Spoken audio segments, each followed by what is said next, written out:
Om Swastiastu. Baik, perkenalkan nama saya Nikomang Mertasari. Saya dari kelas 11 IPS 1 nomor absen 23. Baik, saya akan berpendapat tentang memaknai pentingnya Sumpah Pemuda di masa kini dan nilai-nilai apa yang diterapkan dalam kehidupan masa kini, terutama dalam membentengi diri dari derasnya arus globalisasi saat ini. Kita juga dapat belajar bagaimana membangun jaringan sosial pertemuan para pemuda dari berbagai suku bangsa. Dalam Sumpah Pemuda 1928 memperlihatkan bahwa jaringan sosial sangat diperlukan untuk mencapai tujuan kita di masa kini. Kita juga dapat membangun jaringan baik di tingkat lokal, nasional maupun internasional. Keberadaan berbagai media sosial tertentu mempermudah pembangunan jaringan sosial itu.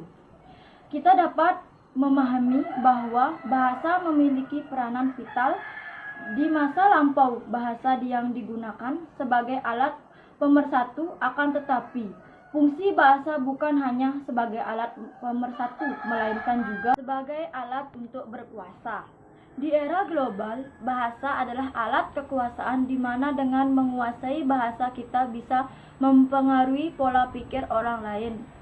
Wajar jika kemudian ada jargon, utamakan bahasa Indonesia, lestarikan bahasa daerah dan kuasai bahasa asing.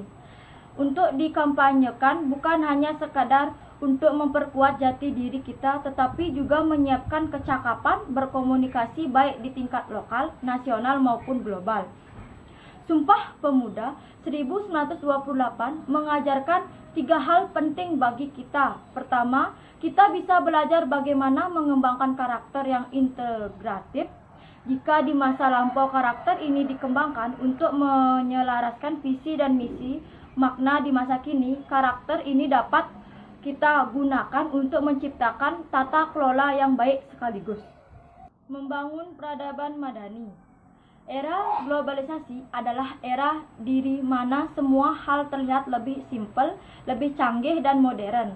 Tentunya, hal inilah yang membuat kita dituntut harus bisa jauh lebih mandiri dan berkembang mengikuti zaman demi diri sendiri. Kelangsungan hidup negara dan bangsa Indonesia di era globalisasi mengharuskan kita untuk melestarikan nilai-nilai Pancasila. Itu agar generasi penerus bangsa tetap dapat menghayati dan mengamalkannya, dan agar intisari nilai-nilai yang luhur itu tetap terjaga dan menjadi pedoman bangsa Indonesia sepanjang masa. Globalisasi membawa perubahan-perubahan dalam tatanan dunia internasional yang pengaruhnya langsung terhadap perubahan-perubahan di berbagai negara. Kemampuan menghadapi tantangan yang amat dasar dan akan melanda kehidupan nasional, sosial, dan politik, bahkan mental dan bangsa, maka benteng yang terakhir ialah keyakinan nasional atas dasar negara Pancasila. Sekian dari penjelasan saya tentang Sumpah Pemuda. Jika ada salah kata, saya mohon maaf, dan saya tutup dengan Pramu Santi. Om Santi Santi Santi Om.